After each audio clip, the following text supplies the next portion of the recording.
Hello everybody, welcome to our Return to Moria Survival Guide. We are on the hunt for new weapons and armor, which means we're repairing statues in the lower deep.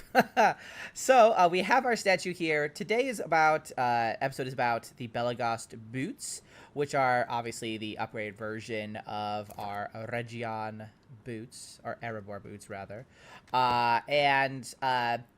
To get these, obviously, you're going to need to go to the lower deeps. That's like the wider location. You'll need to find these broken statues and repair them. Each one requires 20 stone, and you'll just need your steel hammer to repair them. So very easy process there.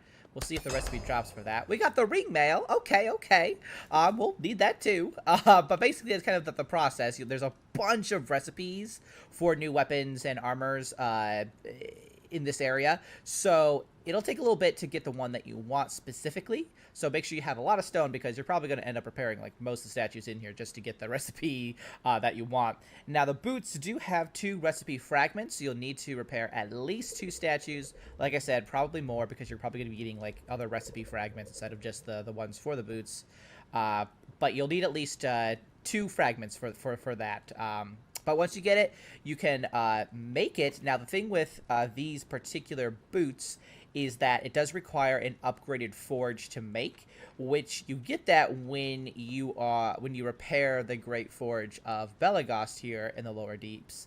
So you'll need to do that, and then when you do, you can make the boots in the Kuzdul Forge, or in the Great Forge of Belegost. You just can't make it in your typical starter forge anymore, this particular armor type. And I think that's true of all the Belegost armor types as well. But we're going to quick run to our other save file so you guys can see the crafting resources that you'll need to bring to either the Great Forge or to your own Kuzdul Forge. So we'll go ahead and quick run over there. And welcome back. Now, as I was saying, this forge here, it's not going to do the job anymore for these particular Belegost armor types.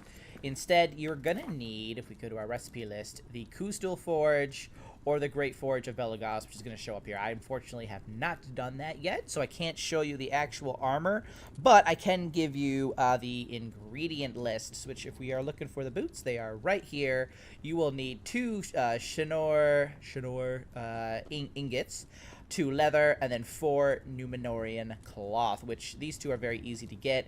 Shinor ingots, if you don't have these, I do have a video on how to get your hands on these so you can make these boots. But basically, just take them, either make your own Kuzdul Forge, because you'll get the recipe for that, or you can simply make it in the Great Forge of Belegost if you don't have enough materials to make that type of forge just yet. Now, when you do make these, you can see it's a tier 3 armor, and it says armored boots that offer more protection during battle than lighter styles meant for traveling. So these are basically like, they're made for combat, so you might notice that they might eat into your stamina a little bit more than like your previous boots, your Erebor boots. So that's kind of something to keep in mind with these, is that like maybe only wear them if you're concerned about stamina consumption anyway. Make sure you only wear them when you are maybe doing like a boss fight or something that's just very heavy with combat. I'm sure it'll be like, it's probably not annoying enough that you have to keep switching between the 2. Like, I probably would just plan to wear the Belegost boots and just leave my Erebor boots behind. But, you know, we'll see how it performs, I suppose. But that is just something to keep in mind as well. But it is going to give you more armor. So obviously, it's going to make boss fights a lot easier, since they just have to eat through more armor before they actually start to damage your health. But that is the Belegost boots. I wish you luck on unlocking them, and I wish you even more luck on getting access to the Great Forge of Belegost to make these, because there's a surprise waiting for you, that's for sure.